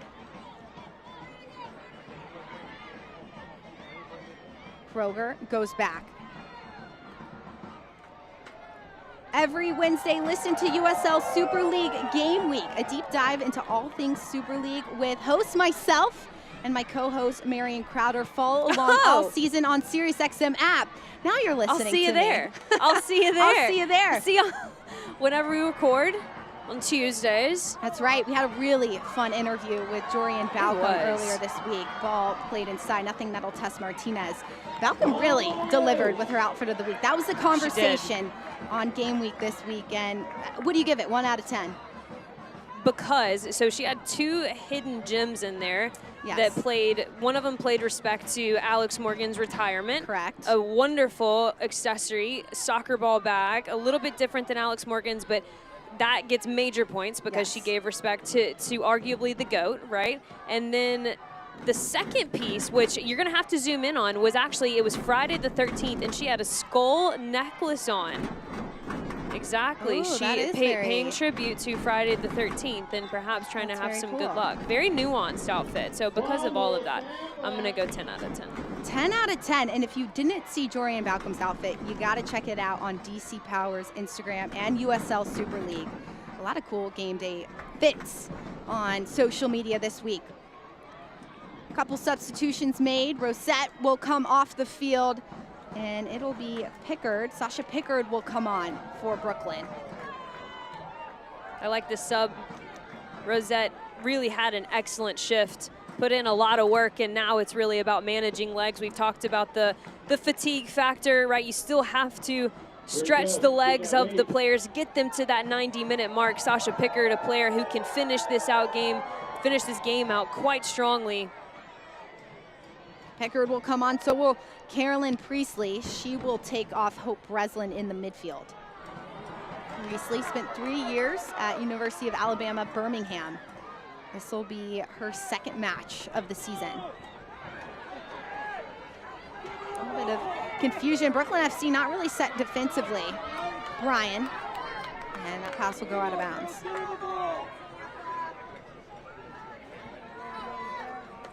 Sasha Pickard, the other substitution.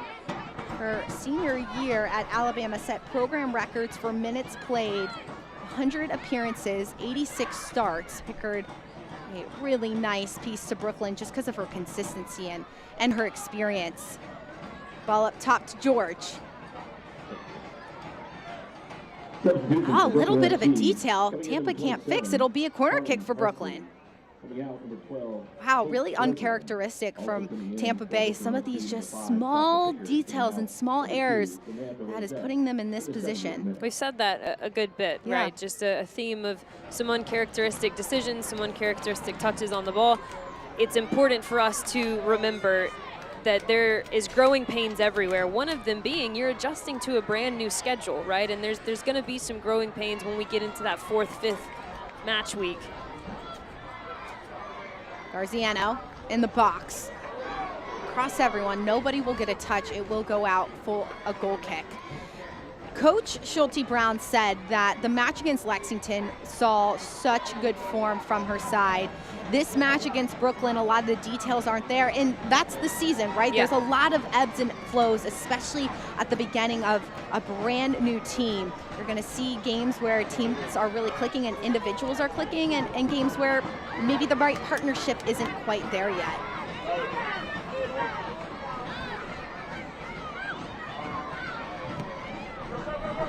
Ball played over the top, multiple runners. Marcelo, inside, off the crossbar and out. Wow, the best look for Tampa Bay so far.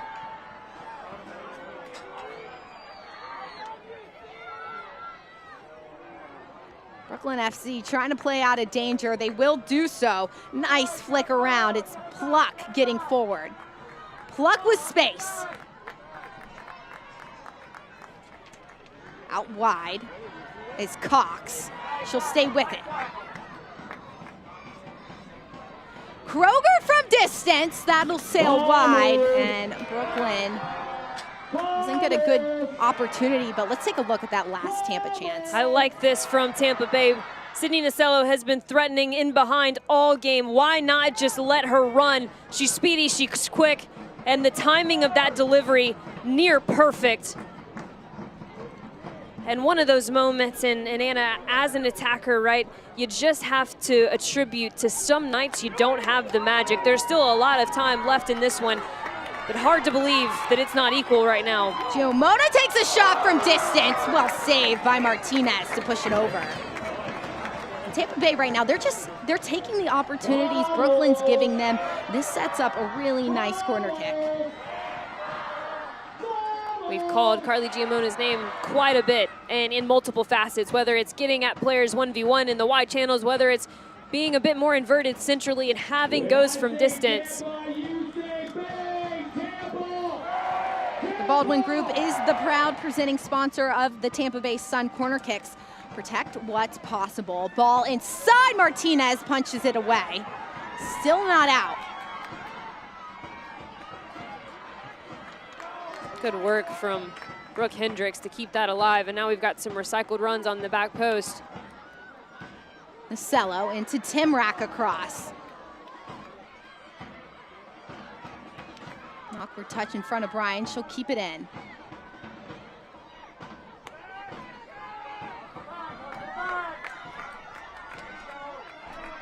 Priestley gets slowed down by the Tampa Bay attack. George with an overlapping run. Bryan has done a really nice job defensively since coming on. Here comes Priestley to Cox. Cox with a little bit of space and took maybe one too many touches. Crafty player, saw what she was trying to do, get players going over to that near post side, cut it back and have a go at the back post. Her footing fails her in that moment, but again, the idea's really starting to turn for Brooklyn in this match. Brooklyn handling the Tampa Bay pressure really well, and now handling this defensive set. That was the big thing, was consistency for Coach Sample and wanting her team to be set defensively as this match goes on. It's been really tight for Brooklyn. They've done a good job of getting to their marks when asked. Brooklyn will win it going forward again.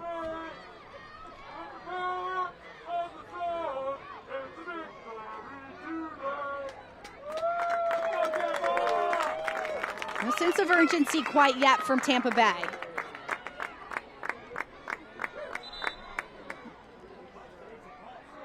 Play will be called dead.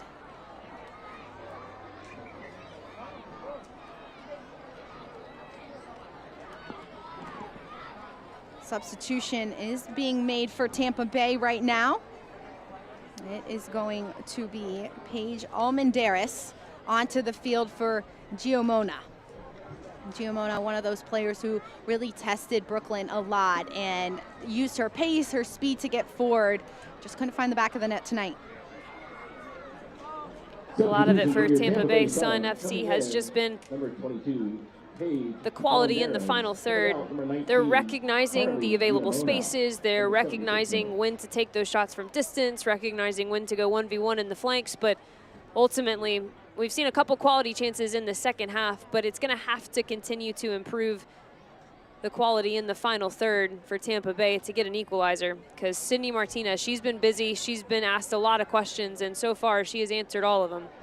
Sydney Martinez is down on the ground. Right now a trainer is assessing her, making sure that right leg is okay.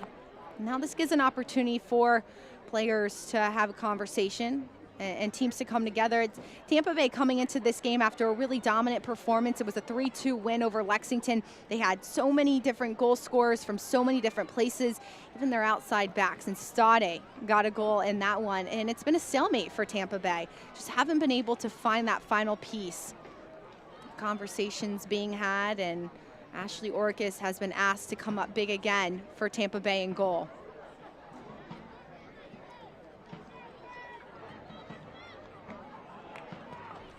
Substitution that was made for Tampa Bay is Paige Almendares. She spent her college ball at UNLV from 2016 to 2019 and played in 83 games.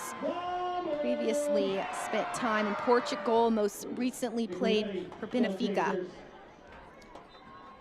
Martinez off her line again and is good to go. She'll stay on the field for Brooklyn. Lots of praise to the goalkeeper union from acting head coach Kristen Sample. Just really felt like it's a family environment, not a lot of goalkeeper rooms and unions that she's been a part of that have the early camaraderie she's seen within this group. Coach Sample said that's been one of her favorite parts is seeing the relationships of the goalkeeper union and how they really push each other to be better. Martinez getting the starting nod in her second match ever in the Super League. This ball comes in the box. Easily cleared away by Brooklyn.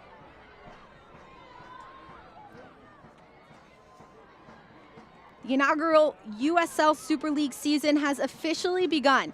Visit USLSuperLeague.com for the latest information, analysis, and insight into all things Super League.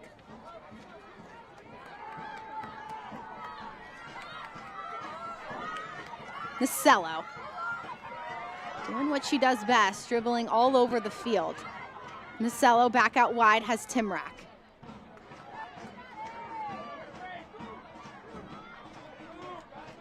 A lot of dribbling, a lot of extra touches from Tampa Bay. Really well read by Brooklyn.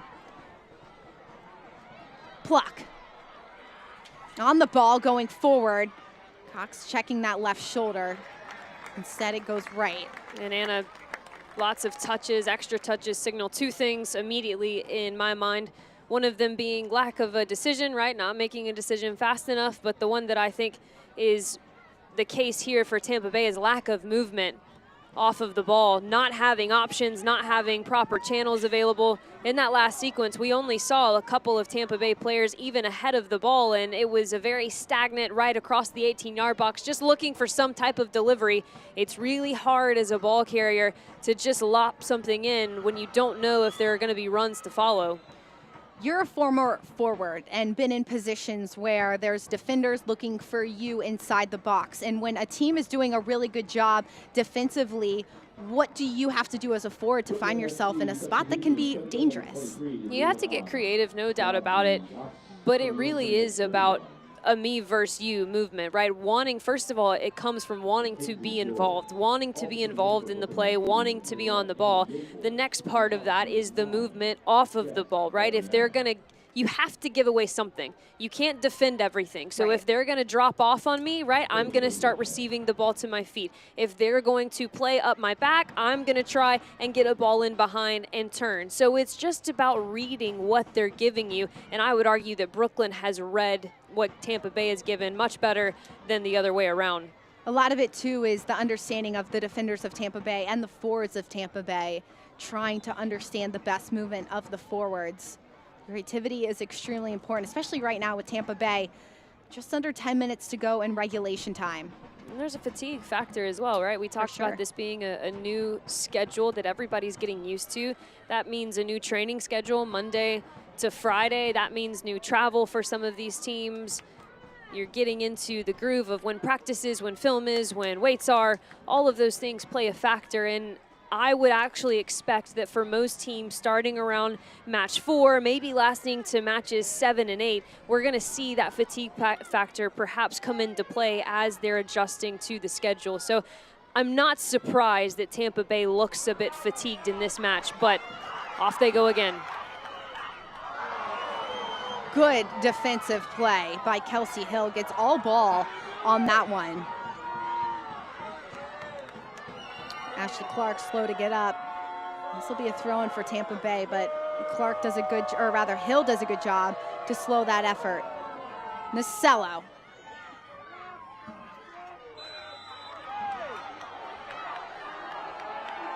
Couple substitution made by Brooklyn, and a yellow card will be assessed to Ashley Clark.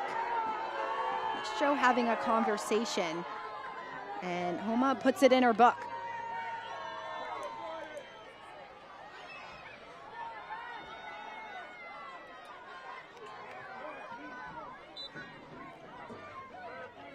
Ashley Clark will be handed that yellow.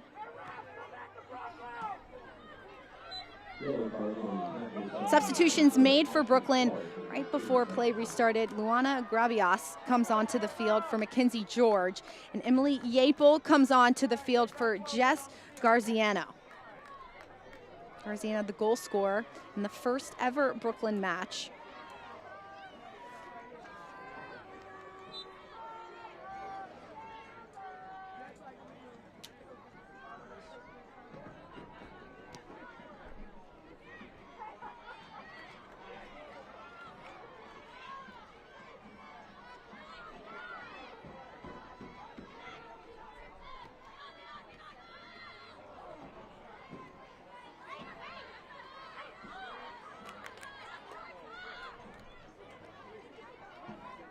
Step by Kroger. Vamos!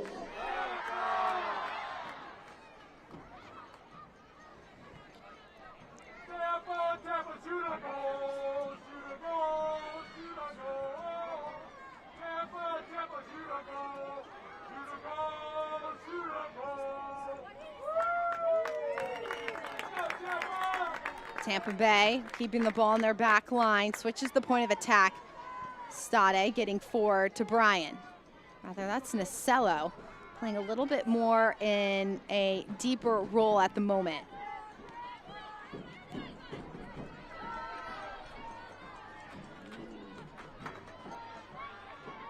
Brooklyn FC looking to stay undefeated. If they can get a win here today, they will hand Tampa Bay their first ever loss. Brooklyn FC coming off a 1-1 tie with Spokane Zephyrs last week.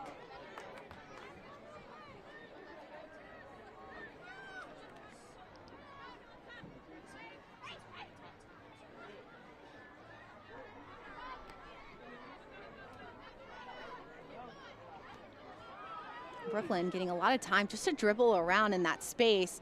A lot of Tampa Bay players just standing around. Good effort by Brooklyn. They'll get forward.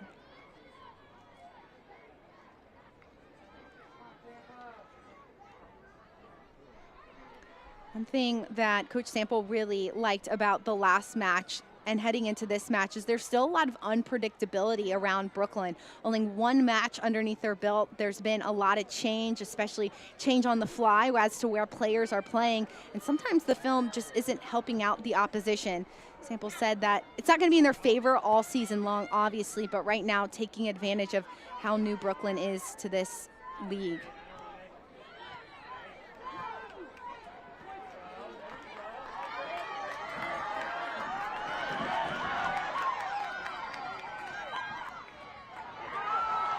Cleared away by Brooklyn. And how about the defensive effort on an individual level right now for Brooklyn? Obviously, it's no surprise that they're sitting a little bit further back, right? They'd rather not risk the numbers down situation in the back line. They'd rather just, if we get another opportunity, it's going to be off the counter. No surprise there, but what has been really impressive is just the individual commitment to those 1v1 battles. Brooklyn playing really tight defensively, but also so good, as you mentioned, in the 1v1 battles, and that's what's held Tampa Bay at bay. It's Nasello who's trying to find herself in 1v1 situations out wide. She's trying, man. But this Brooklyn team looks so good as a collective and individually.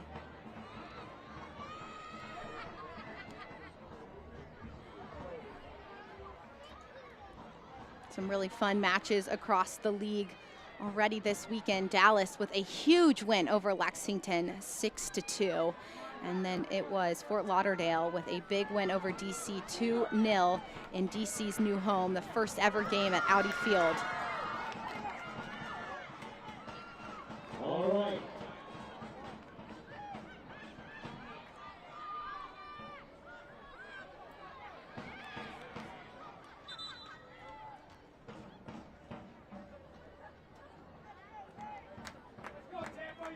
Substitutions being made by Tampa Bay right now. Dami Richardson will come on for Jordan Listro. Two players who were the initial signees to this Tampa Bay team. Switching points on the field, Dami Richardson, 31 years old, played her college ball at Missouri. Previously spent time with Gotham and played in 42 games from 2016 to 2022. A lot of professional experience, but right now those fresh legs are really important to Tampa Bay, trying to get one and get a point out of this game. Ball over the top, headed away by Brooklyn.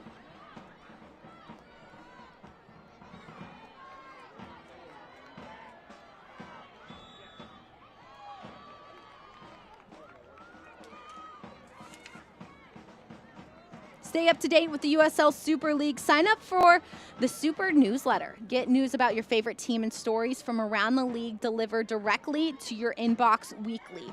Sign up at uslsuperleague.com/newsletter. What's happening around the league to kick off the year? So many new players, so many new faces, so many new roster builds, and so much excitement around these teams and jerseys. I heard you last week, Marion, talking about the bucket hat. Oh my God! I'm obviously still thinking about it. I thought, you know, when we saw the crowd shots earlier for Tampa Bay, I saw a bunch of towel swirling, and I had towels. You know, like a Pittsburgh seat. Like, are they going to turn into like the terrible towels? Tampa, you know, it could be an alliteration. I think Carolina has the bucket hat. No one can take that one, so Tampa's got to find something. Across, right into the hands of Martinez. The bucket hat, pretty impressive in Carolina. I searched high and low. I still haven't gotten Marion, one. I wanted to get you one, but I didn't want to yell at you in the booth. I know, I heard you. But I want one. I want one really bad. They're reversible too, so you can wear two different styles. Oh, we've got the wave? Okay. Absolutely. It has been an impressive crowd here tonight. One of the things that I really love about the way Tampa Bay Sun has set up in their community is this stadium. This stadium is a very intimate stadium, right? You have really good views of all points of the field. You've got walkways where you've got just people buzzing all the time. And that's one interesting facet I'm looking forward to as we get further into this league and it grows a bit more. Just what all of the stadium builds are going to be like. I think it could be a really unique part to Super League. Riverfront Stadium right on the water too, so such a cool view and an awesome experience for fans in Tampa. And that's what's so fun about a brand new league too, is you get all these brand new venues, brand new fan bases, brand new jerseys, ticket packages. I want to know the best ticket, like who is selling the $1 hot dog, the $1 Coke, like hear me out. $3 bundle, right? You get your little like welcome gift, whether it's a scarf, towel, and then you get like a hot dog and a drink, or a beer and a drink. So should you give up broadcasting to be on a PR team? Shout out to the front offices out there in the world. Yes, they are doing the hard work to get a lot of awesome fans into these crowds. Ball in by Nasello. And And that will be deflected off of Brooklyn for a corner kick. 5 minutes of stoppage here at Riverfront Stadium. The Baldwin Group is the proud presenting sponsor of the Tampa Bay Sun corner kicks. Protect what's possible. Ball inside. Martinez hits it away. Clark inside to Almendares. Almendares on the far post. Will be headed away, and it will be another corner kick for Tampa Bay. This is a lot of set pieces for Tampa Bay in this game. They continue to get opportunities. They have to take advantage of them right now. And when things haven't been going that well in the run of play, these dead ball situations really are the key. Third back-to-back corner kick. Baldwin Group is the proud presenting sponsor of the Tampa Bay Sun corner kicks. Protect what's possible. And right now, Tampa Bay want a goal to be possible. Timrak inside. Headed away, across, and it sails over. Wow, what an opportunity for Tampa Bay. Just can't get over it. And it was a really dangerous delivery right off the touch. And a recycled run by Paige Almendares, the substitute, coming on and trying to make her mark. Hasn't had a lot of touches on the ball, but that one as lethal as they come. And Sid Martinez, one thing to note, was quite slow to get up behind the play. She tried to make that diving save, because from our angle, right, that looked very, very close. She tried to make that diving stop and comes up holding the right side of her head. Wonder if she took a chunk of the crossbar as she dove. Martinez back up. She'll take that goal kick. And Brooklyn playing it back to Martinez. Right now, this is the most energy we've seen from Tampa Bay all game long. Crowd's back into it. There's a bit more bite to the defensive pressure, a bit more willingness to win those aerial balls. Grabiaras stays with it. Grabias, rather.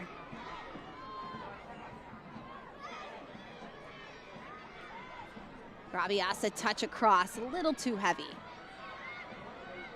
Just under 3 minutes to go from Tampa Bay, and the Sun side is really looking for a goal. The biggest push we've seen. Bryan gets it wide.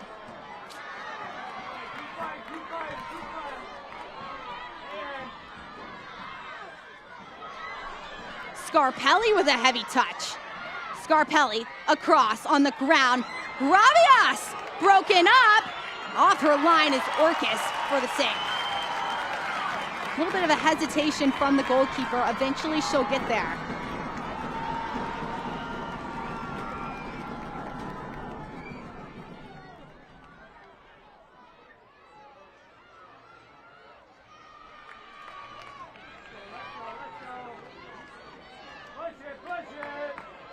You can hear the fans really into this one. The ball will switch to Stade.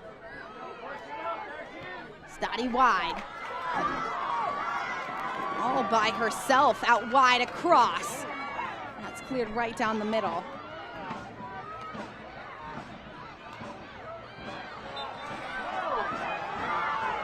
There'll be a foul called against Tampa Bay, and Macello is not happy about that call. Kroger still down on the ground, grabbing that left leg.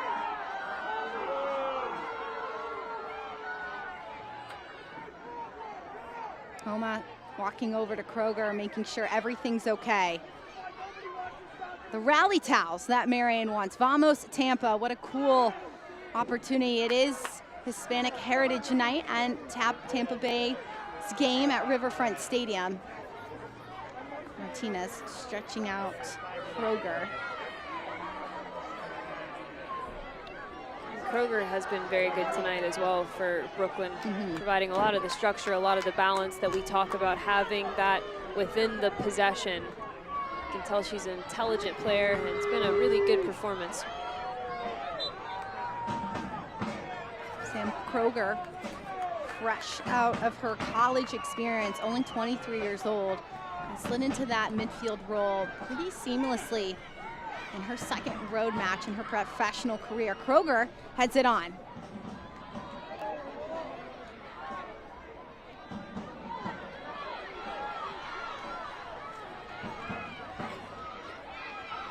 Almaderis goes back.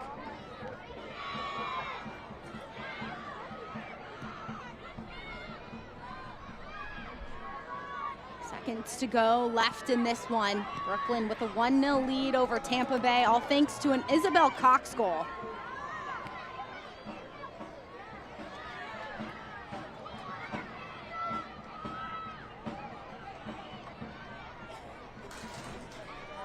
Cox goes out. She finds Grabias. Grabias with a nice play inside. It will be called dead, and the foul will go in favor of Brooklyn. Grabias, a Brazilian player that Tampa was excited to get on the roster just because she offers something so different, and you see it in her technical and tactical abilities to end this game for Brooklyn. Bang!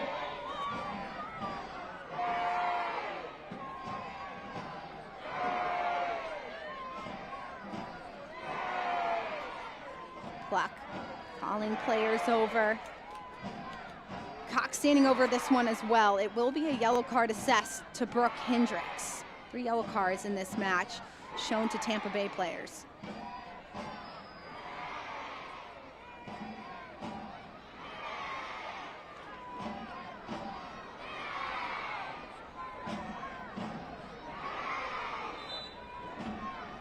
Hendricks to Cox. Brooklyn FC, with their second match of the season, pulls out a win over Tampa Bay Sun, 1-0 on the road. And it's Coach Schulte Brownside, who has a lot to fix heading into their match day 5 next week. But a great performance by Brooklyn FC. They worked together on all 3 lines, had a really strong defensive performance, and all thanks to Isabel Cox goal in the first half, they'll go home with 3 points. Yeah, fatigue seemed to be a factor for Tampa Bay, no doubt. Stagnant in their movement, a bit too relaxed in their defensive posture. But you have to give all the credit to Brooklyn. What a start. 4 points in your last 2 matches, both away from home, and the points of progression that Kristen Sample wanted to see, she saw tonight, no doubt. A lot of dancing from Brooklyn FC side, well deserved. A great performance by Brooklyn. We will be back with more right after this break. Stay with us. Stats and highlights.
Brooklyn with 3 points on the road over Tampa Bay Sun. It was all thanks to an Isabel Cox goal in the first half. A really complete performance by this young Brooklyn FC side. We're able to get the job done all over the field, especially defensively. Let's take a look at how this game played out. Tampa Bay Sun really dominated in possession, 60% of the ball, but it was players like George, like Fluck, and even like Cox getting the ball moving up top. And it was really just a credit to the intellect that we saw on the field for Brooklyn FC tonight. They read what Tampa Bay was giving them very, very well. And Anna, you touched on the improvement in the defensive structure. And we talked about the need for patience and true build-up through the thirds, which ultimately led to this Isabel Cox goal. Isabel Cox, a player who wasn't in the starting 11, she ends up being in the starting 11 and sends her team with the game winner. And then in the 71st minute, things somewhat picked up for Tampa Bay. It was Sydney Nacello that was really all over the pitch. She was up and down, box to box, but for Tampa Bay, they couldn't get anything going because, again, credit to Brooklyn and their defensive posture, whether it was Sydney Martinez coming up big, whether it was midfielders tracking the runs on the back post like you saw for Sasha Pickard just there. They were committed to doing the work defensively.